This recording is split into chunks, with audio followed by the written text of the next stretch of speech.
Well, hi everyone. Hello. I know what you're thinking. It's a stand-up comedian that can just about stand up. Well, I can, but only for about 5 minutes, then I might sit down. But don't worry, I can be just as hilarious sitting down as standing up.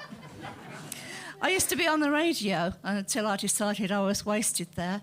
They couldn't see my sparkling smile. Yeah. So, I used to rock the Mona Lisa look when I was younger, but I've gone from Mona Lisa to an old Mona. I guess you're wondering how this happened. Well, just before my last stage performance, a well-meaning friend said to me, "Break a leg." So I thought, oh yeah, great, brilliant. Yeah, but seriously, you won't believe this. I had an abscess in the groin with a black spider in it. Well, the colour of the spider is irrelevant, but black spiders' lives matter. I mean, I wouldn't have minded so much if it was my favourite comic book hero, Spider-Man. Or any man come to that, but it's been a while since anyone has ventured into my downstairs department. I've been in such pain. Anyway, I gave up trying to book an appointment, a GP appointment, online. So I hobbled down to the surgery and demanded to see a doctor. I said, "I want to see a doctor right now." And then the receptionist went to the waiting room, opened a copy of the Radio Times from 2005, and showed me a picture of David Tennant in a TARDIS. "There you are," she said. "Now you can see a doctor." Well, I finally got an appointment, and we discussed the possibility of mobility aids. I wouldn't say I like the thought of using a wheelchair because I'm very assertive and I don't like being pushed around. Well, I don't let people push me around. Anyway, what's good about crutches is that I can whack cyclists riding on the pavement.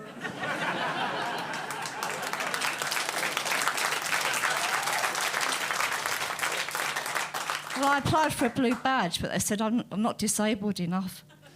Anyway, doing this comedy act has been the second thing on my bucket list. The first thing was buying the actual bucket. Well, I'm new at this, and I don't want to look like a complete idiot.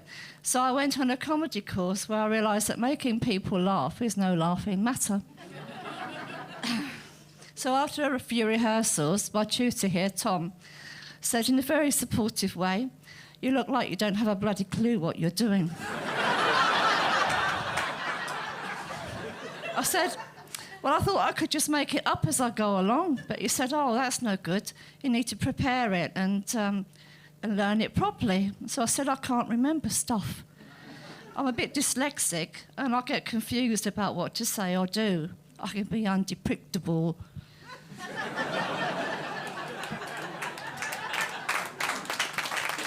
Can't I just write the jokes on the back of my hands? So he says, "No, that's not very professional."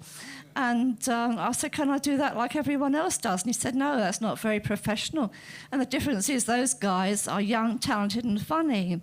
They're in touch with today's world, whereas you're approaching a point in your life where all you can look forward to is bingo and mindless chit-chat with your old cronies on the dial-a-ride bus." So he suggested I talk about something exciting in my life. I mean, really, is this the face of someone that has had an exciting life? I did get excited yesterday, though. Alexa said, "Tomorrow you can expect 3 inches."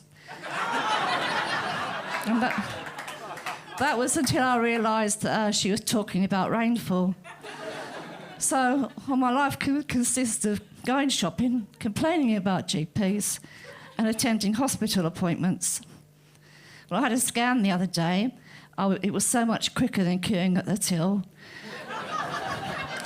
Then I heard someone announce, "Unattended item in the baggage area." And I thought, yeah, that's me. So the next time I decided to shop in Aldi, and the checkout girl said, "How are you today?" I thought, oh, what's a good question?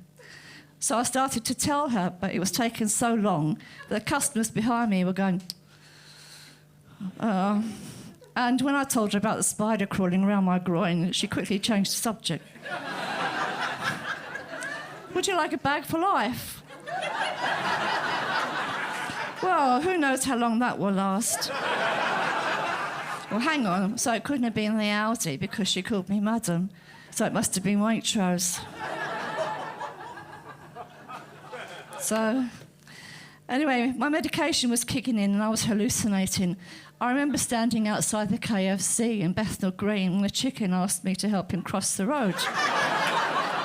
And I said, why? And he said, well, does it matter? So I said, well, yeah, it does, because if I tell anyone that I helped a chicken cross the road, trust me, they will want to know why.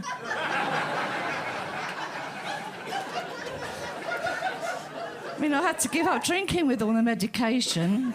I used to be a heavy drinker, so I joined Weight Watchers. And recently, I thought I was having a heart attack, and what a better place to have one than in the hospital car park. That's when the ticket machine announced the parking fee. So that was a wake-up call for me. So now I'm fundraising for the British Heart Foundation. Well, I'm going now. I might just catch the last game of bingo and swing by the KFC for a piece of finger-licking chicken roadkill. Thanks for having me. It's been a lovely audience.